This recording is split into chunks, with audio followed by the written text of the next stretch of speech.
दानिया की शादी हुई अपने कज़न शहरोज़ के साथ। ये एक बहुत बड़ा सियासी ख़ानदान है।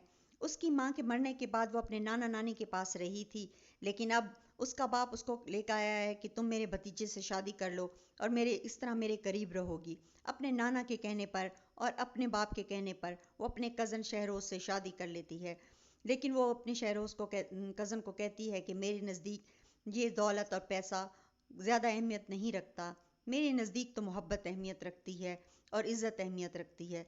उसका मियाँ उससे बहुत अच्छी तरह डील करता है और उसको एक खूबसूरत सी अंगूठी पहनाता है और वो पूरे लवाजमात जो मोहब्बत में मियाँ बीवी करते हैं वो उसको कहता है कि नहीं, मैं तुमसे बहुत ही मोहब्बत करूँगा वगैरह। और वो बहुत खुश होती है कि उसको एक बहुत अच्छा हैंडसम मियाँ मिला है। दानिया ख्वाबों में रहने वाली और गरीबों से मोहब्बत करने वाली दिखाई है। शादी के दूसरी सुबह वो जब नौकरानी चाय लेकर आती है तो वो अपने मियाँ को चाय पेश करती है और वो बहुत ही खुश दिखाई दी है, बहुत ही फ्रेश दिखाई दी है। इतने में जब वो अपने मियाँ को चाय देती है और उसके साथ बैठ के चाय पी रही होती है तो गपशप के दौरान ही उसका मियाँ उठ के बाथरूम जाता है तो उसकी फ़ोन पे कॉल आती है, daddy pick up the call, daddy pick up the call. ये बात दानिया को बहुत ही परेशान करती है। उसका मियाँ फ़ौरन से आके कॉल पिक करता है और फ़ोन लेकर चला जाता है बाथरूम में। दानिया अपनी जगह पे सुन बिल्कुल खामोश खड़ी होती है। जैसे ही वो बाथरूम से वापस आता है तो उससे पूछती है किसकी कॉल थी, तो वो कहता है मेरे बेटे की। ये बात उसके ऊपर पहाड़ बन के गिरती है। दूसरी तरफ उसकी नानी सुबह नाश्ता ले जाने के लिए तैयारी कर रही होती है। उसका मियाँ उसको कहता है कि मेरी अमेरिका में बीवी है और एक बेटा है। तो वो कहती है कि क्या फ़र्क पड़ता है, शादी तो शादी ही होती है। तो वो कहता है हाँ, ये कज़न तुम और मैं समझते हैं लेकिन हमारे घर वाले नहीं समझते।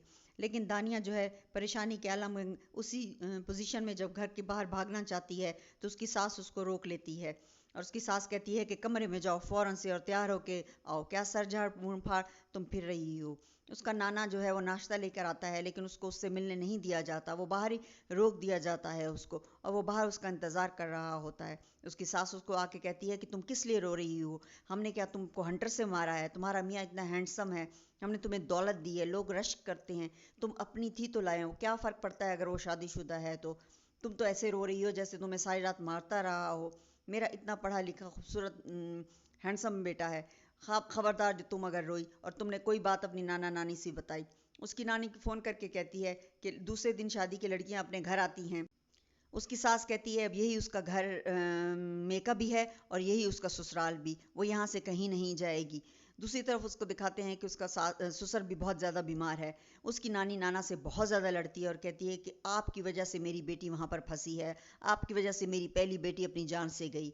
दूसरी तरफ दानिया को उसका मियाँ कहता है कि ये जो करोड़ों का हार तुमने पहना हुआ है हीरे का, असल ज़िंदगी यही है और तुम इसी में खुश हो जाओ और ख़बरदार जो तुमने हमारी इज़्ज़त पे आँच आने की कोशिश की। नाजरीन, अगर आपको ड्रामा पसंद आए तो लाइक का बटन दबाइए और सब्सक्राइब का। Thank you for